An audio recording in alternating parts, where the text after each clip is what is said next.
Ahmadiyah dikenal sebagai Islam minoritas, namun kini telah berkembang di ratusan negara, menyebar hingga Amerika, Eropa, juga Indonesia. Lantas, apa saja yang telah dilakukan Muslim yang satu ini? Setelah pendirinya wafat pada tahun 1908, secara organisasi Ahmadiyah dikomandoi secara terpusat oleh seorang pemimpin rohani yang dikenal sebagai Khalifah.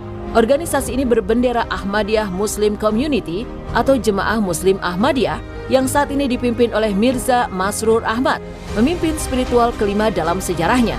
Seorang khalifah dipilih oleh komite khusus melalui proses panjang, sedikit mirip dengan pemilihan pemimpin gereja Katolik Roma. Khalifah Islam Ahmadiyah bertugas membimbing para penganut dalam bidang kerohanian dan duniawi. Khalifah juga memimpin sholat Jumat dan sholat-sholat khusus di hari besar Islam. Biasanya ini diselenggarakan di Baitul Futuh, London, masjid yang menjadi sentra kegiatan Ahmadiyah di seluruh dunia. Kekhalifahan Ahmadiyah tidak melakukan gerakan-gerakan politik yang mengancam eksistensi kekuasaan pemerintah. Jemaah Muslim Ahmadiyah menyatakan diri sebagai organisasi Islam terdepan yang menolak terorisme. Sikap ini dapat dimaknai sebagai implementasi dari ajaran pendiri Ahmadiyah, Mirza Ghulam Ahmad, bahwa jihad dengan pedang secara agresif sudah tidak memiliki tempat dalam Islam. Sebaliknya, pengikutnya diajarkan untuk berjuang tanpa kekerasan lewat jihad dengan pena dalam membela Islam. Memiliki keimanan dan tata cara ibadah yang sama dengan kelompok Islam lainnya. Lantas, mengapa sebagian menganggap kalau Ahmadiyah bukan bagian dari Islam? Persekusi terhadap jemaat Ahmadiyah sepenuhnya disahkan, bahkan didukung oleh pemerintah Pakistan. Undang-undang pidana Pakistan secara eksplisit mendiskriminasi minoritas agama dan Ahmadiyah. Secara khusus menjadi sasaran pelarangan karena langsung dan tidak langsung menyebut diri sebagai Muslim. Ahmadiyah dilarang menyebut masjid sebagai tempat ibadah atau menggunakan azan dan berdoa sebagaimana kaum Muslim. Mereka juga dilarang menyebarkan dengan perkataan atau menulis atau mengatasnamakan agama mereka dengan maksud mengajak orang lain. Pada 1979, seorang ilmuwan Pakistan bernama Abdus Salam memenangkan Nobel Fisika. Penemuan terbesar dalam hidupnya ini adalah kunci yang mendasari teori fisika partikel yang masih dipakai hingga kini.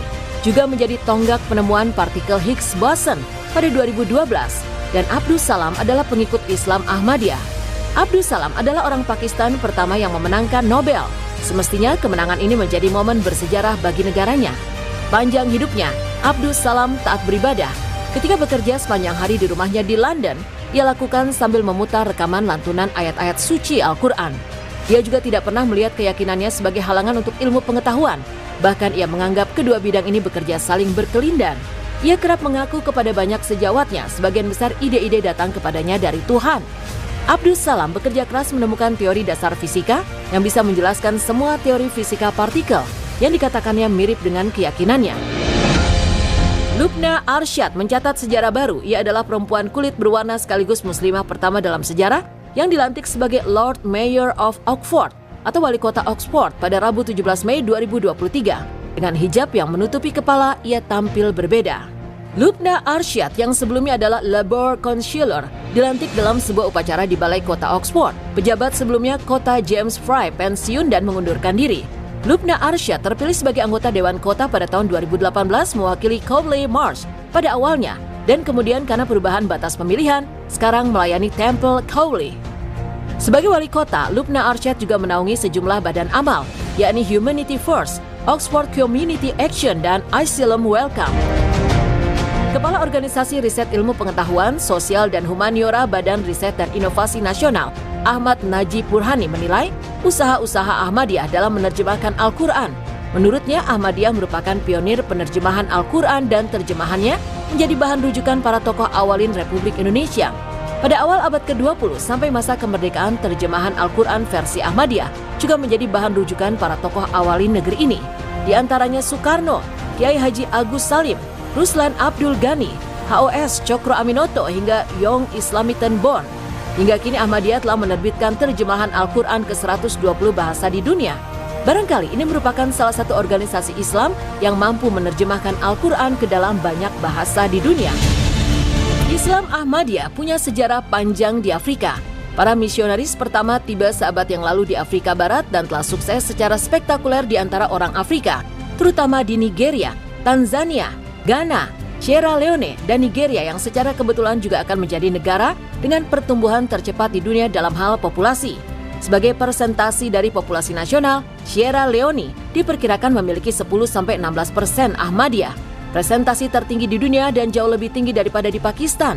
Di Ghana, Muslim Ahmadiyah juga merupakan lebih dari 1/6 populasi Muslim dan mengoperasikan ratusan sekolah, perguruan tinggi dan stasiun radio.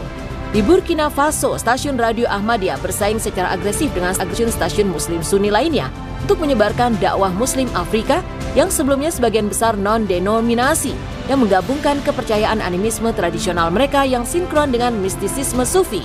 Langkah ini terbayar dengan dibangunnya ratusan masjid Ahmadiyah di Afrika, dengan acara-acara Ahmadiyah dihadiri oleh para pejabat dan bahkan ulama Muslim lainnya di Afrika. Di Afrika, banyak Muslim arus utama termasuk ulama tidak Ahmadiyah sebagai sesat, sangat kontras dengan yang terjadi di Asia Selatan. Dari sekitar 12 juta Ahmadiyah di dunia, sebagian besar dari mereka kini tinggal di Afrika. Jamaah Ahmadiyah hingga saat ini sedang terus bekerja menyebarluaskan Islam ke seluruh pelosok dunia dengan cinta dan damai. Upaya-upaya yang dilakukan oleh Muslim Ahmadiyah dalam menyebarluaskan Islam dan ajaran Nabi Muhammad SAW ke seluruh pelosok dunia, di antaranya ialah dengan cara mengirimkan mubalik Islam ke seluruh negara di semua benua. Mereka bekerja siang dan malam mendakwahkan Islam kepada masyarakat dunia yang sebelumnya sama sekali belum mengenal Islam, mendirikan pusat-pusat misi dakwah di berbagai kota di negara di mana mereka ditugaskan. Kemudian mereka mendirikan masjid-masjid ketika dakwah telah berkembang untuk memfasilitasi para jamaah beribadah kepada Allah SWT. Jemaat Ahmadiyah membangun lebih dari 15.000 masjid, 500 sekolah, lebih dari 30 rumah sakit di dunia. Itulah Ahmadiyah. Minoritas Muslim ini kini terus berkembang pesat dengan ajaran cinta damainya, menyebarkan Islam ke seluruh pelosok dunia dengan motonya Love for all, hatred for none. Cinta untuk semua, tidak ada kebencian untuk siapapun.